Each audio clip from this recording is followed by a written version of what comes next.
Perek HaMoicher es Asfina, Daf Ayin Zayin, sponsored the Refuah Shleima for Yehuda Chaim ben Esther Sarah. The Gemara concludes its discussion about acquiring a note of indebtedness.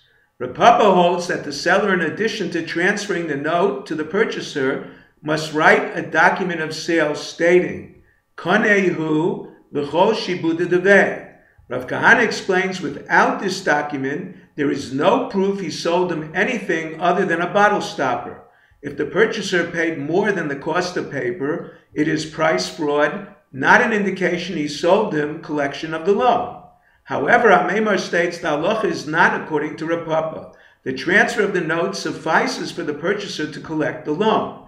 Although he received this halacha by way of tradition, Rav Ashi claims logic dictates this as well. Words cannot acquire words. It is the content of the document, not the paper, the purchaser acquires. Acquiring it by another document involves two intangibles. An acquisition involves either a tangible item one can acquire by words or an intangible item acquired physically. The Gemara challenges Rav Ashi's logic. There are three rulings regarding documents of title. Number one says to the two witnesses, acquire land by way of a kinyan sudar on behalf of Poloni and write a document as proof of title. He can renege on the document as long as the recipient did not receive it, but not on the land.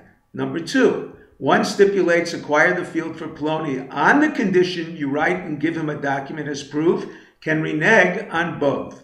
Number three, a seller can write a document of sale not in the buyer's presence. Once the buyer possesses the land, he acquires the document by way of the field, a kinyan agav.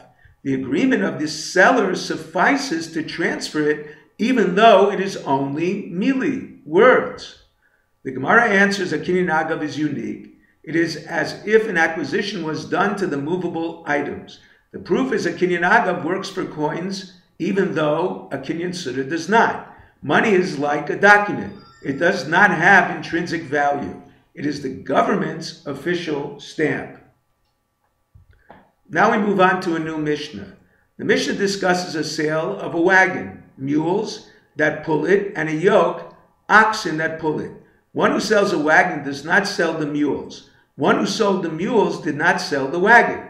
The amount of money paid, even in excess of one item, is viewed either as a gratuity to the seller or price fraud. They were not attached at the time of the sale. A brisa states in such a case the purchase applies to both. The same ruling applies to the sale of a yoke or oxen. There is a machlokas rishonim if they are attached at the time of the sale. Does the purchase apply to both? Rabbi Yehuda disagrees. He holds the amount of money paid determines the contents of the sale. The Gemara explains their dispute as referring to a place where the word semed is used by some to define just the yoke, or by some to include the oxen. In this case, Rabbi Yehuda holds the amount paid indicates what is included in the sale. The Chachamim hold, despite the excessive price, the burden of proof is on the buyer. If you enjoy Daf 5, please click on the link below, subscribe, and become a sponsor. Thank you.